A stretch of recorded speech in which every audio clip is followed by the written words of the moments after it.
Hello again, everyone. Zack Attack is here with the attack line for Thursday, July 19th, 2012. Alright, yesterday it was my dad's birthday, so happy belated birthday, my dad. That's why I didn't make an attack line yesterday. Spent the day with him, going out to dinner, giving him some birthday gifts. So, that's why I didn't make an attack line yesterday. Once again, happy birthday to my dad, my Wody, my Dishaki Wody. Alright, on with the entertainment news, starting with your Billboard number ones. Well, we have two new number ones, and a still number one. First, your new number one album is Zach Brown Band with Uncaged. I think the last album, You Get What You Get, also debuted at number one, so congrats to Z Baby. And speaking of country artists, your new country number one is Eli Young Band's Even If It Breaks Your Heart, ending the 1 week reign, and deservingly so, of Brantley Gilbert's You Don't Know Like I Do. Never heard that one on the radio, but I have Even If It Breaks Your Heart. And yes, reigning supreme at number one for a 5th week, or was it a 6th? I lost count. Call Me Maybe! Carly Rae Jepsen still number one on the Billboard Hot 100, but Pink's Blow Me, One Last Kiss, is making a big splash. But expect some big debuts next week. As I mentioned, on Monday we had new singles from No Doubt, Green Day, and Jason Aldean. So expect those to be big debuts on the rock, pop, and country charts. And of course also Motley Crue's new one, Sex. So there you go. It's back, big impact. So congrats to your number ones. Now on to TV news with the 2012 Primetime Emmy Award nominations announced. As my favorite, Modern Family, once again got some big nominations, including Best Comedy Series, and of course Best Supporting Actor and Actress for all the main players: Sofia Vergara, Julie Bowen, Ty Burrell, Ed O'Neill, Jesse Tyler Ferguson, and Eric Stonestreet. But getting the most nominations is American Horror Story and Mad Men, leading with 17 nominations. But of course the biggest surprise of all, Glee got no nominations in the main categories. Not even going up for Best Comedy, which would be Modern Family, Veep, Shocker, Girls, Curb Your Enthusiasm, 30 Rock, and The Big Bang Theory. Going up for that. But another big surprise and snub is that Hugh Laurie did not get a nomination for Best Actor in a Drama Series. Of course, it would be for the final time, as of course House is canceled. That's a big shocker that he's not nominated. And also no comedy nods for Parks and Recreation or Louie on, of course,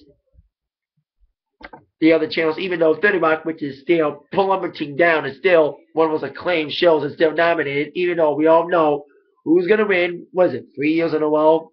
Modern Family, baby, yeah! And with no Glee this year, there is no competition. Maybe Big Bang Theory. But of course, the Primetime Emmys, which will be hosted by Jimmy Kimmel, will be on at 8 o'clock on September 23rd on ABC, and other nominations. Even AI got no nominations for Best Reality Show competition, which will be, of course, headlined by Dancing with the Stars and multi-champ Amazing Race. In Project Runway, I also see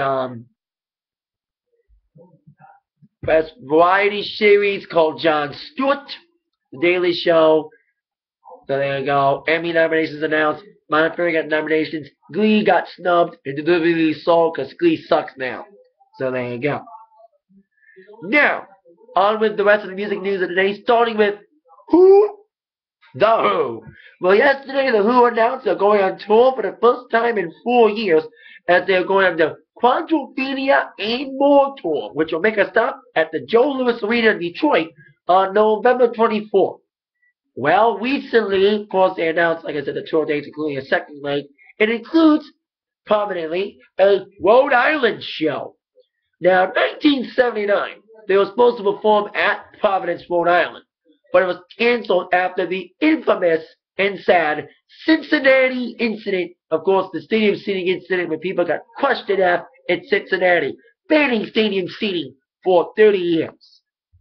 But 33 years later, The Who is scheduled to appear at Providence for the first time since that canceled show on February 26th.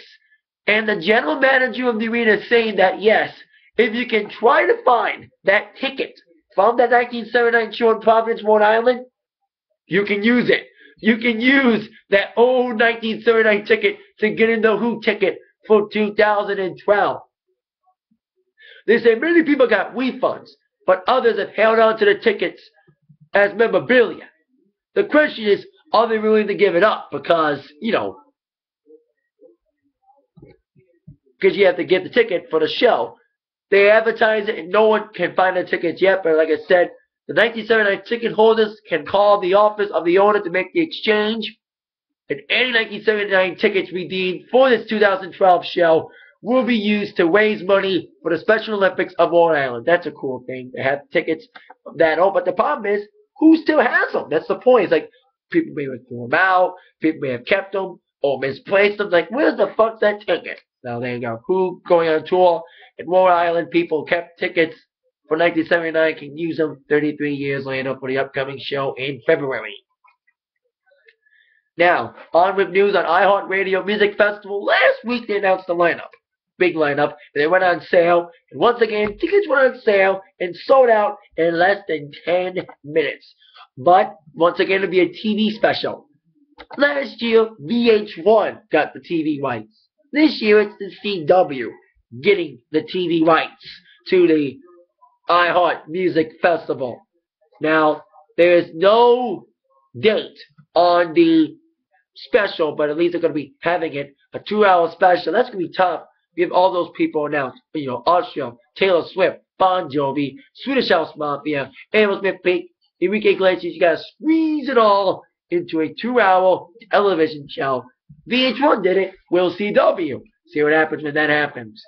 Now, Pitbull. I thought Pitbull was scheduled to appear at this festival. I think he is. But speaking of Pitbull, he's got himself into some hot water. Not exactly, but Pitbull put up a contest on Facebook about Wal-Mart. He's doing Wal-Mart thing. And he's like, the Wal-Mart that gets the most likes on Facebook, I'll go to that Wal-Mart.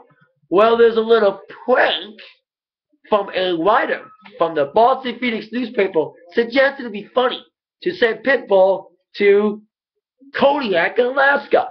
So they had a campaign to like the Kodiak, Alaska, so Pitbull would have to go to the Kodiak one. Well, indeed, it took a life of its own, and the Kodiak had 70,000 likes, and Kodiak's the winner, so indeed, Pitbull is coming to Kodiak. He even posted a video saying that I heard that Kodiak, Alaska has the most likes due to someone that thinks he was playing a prank.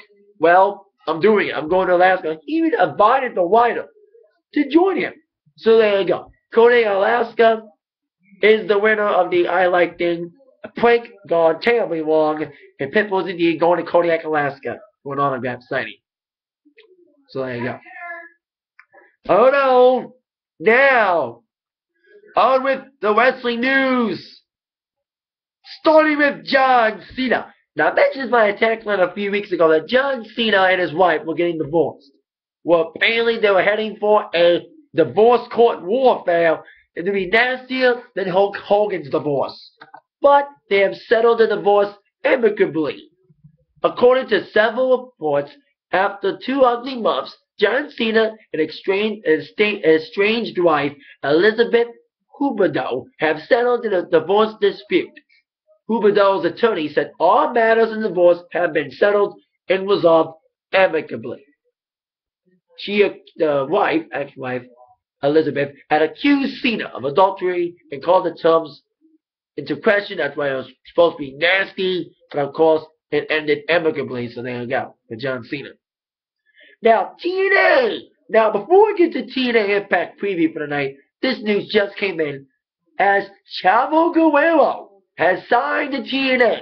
Now, Chavo Guerrero was in King Da Ring, or whatever that Indian TNA show was, but now Chavo Guerrero has signed to TNA, and he'll make his official TNA debut next week on Impact Live. Of course, his uncle, Hector Guerrero, is already part of TNA, part of the TNA Spanish family, so there you go. Chavo is in TNA. Like I said, he was a wing in India, so it made sense for Chavo to join TNA. I think he'll do pretty well. Hopefully TNA treats him good. He won't be a jobber in mid-card for life. Hopefully, I think Chavo could breathe new life in the TNA Tag Division and also X Division as well. He's a former WWE Cruiserweight Champion, Tag Champion. I think Chavo can do very well. As long as he doesn't feud with midgets, and I know TNA has none, it'll be all good. So Chavo Guerrero, TNA next week. But that's next week. Let's talk about tonight. TNA Impact Wrestling Review, preview for tonight, Open Fight Night. And that's included one of our questions. Top 4 questions that must be answered tonight. Question number 4. Well, we're going to have a gut check this week. Now, gut checks, of course, every month going on. And last month, it was Taylor Hendricks, a chick, getting in and getting a contract. Who is it going to be this week? And will that stupid Joey Ryan get involved again, confronting Taz again like he did last time there's a gut check? We'll see what happens tonight. And hopefully this gut check person, boy or girl, brings it. Even though they make a job, they got to show they got the passion and deserves a contract. So we'll see what happens tonight on gut check. Question number 3. What will go down between Sting and the Max Hoodlums? Now, one of them is Luke Gallows, formerly of WWE, aka that dude, Festus. That's him. He was, of course, part of CM Punk's Straight Edge Society, so it's been reported he's one of the mask guys. Who knows the rest? But they attacked Sting and Hogan last week, so we'll see what goes down with the Masked Hoods and Sting and Hogan this week.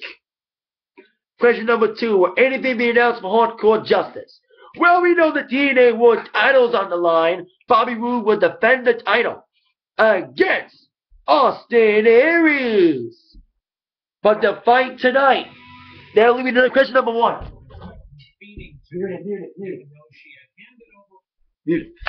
I got people watching TV in here. Alright. So we have one match made for Hardcore Justice. Who knows if will be announced? Austin Aries, Bobby Roode. Question number 1. They're fighting at Hardcore Justice. But what happened tonight during Open Fight Night? We know Austin Aries and Bobby Roode will fight non-title wise as part of Open Fight Night. Also going to see probably Open Fight Night challenges from other competitors in the Battle for Glory series. So what will happen tonight during Open Fight Night? Find out tonight on TNA Impact at 9, 8, 7 Central on Spike TV. Direct TV, I still feel bad for you, man. There you go. That's it for the Atakline. See you all later. Stand by. You've all been attacked by the news from Zach. Thank you very much. See you later for my TNA review tonight. Yeah.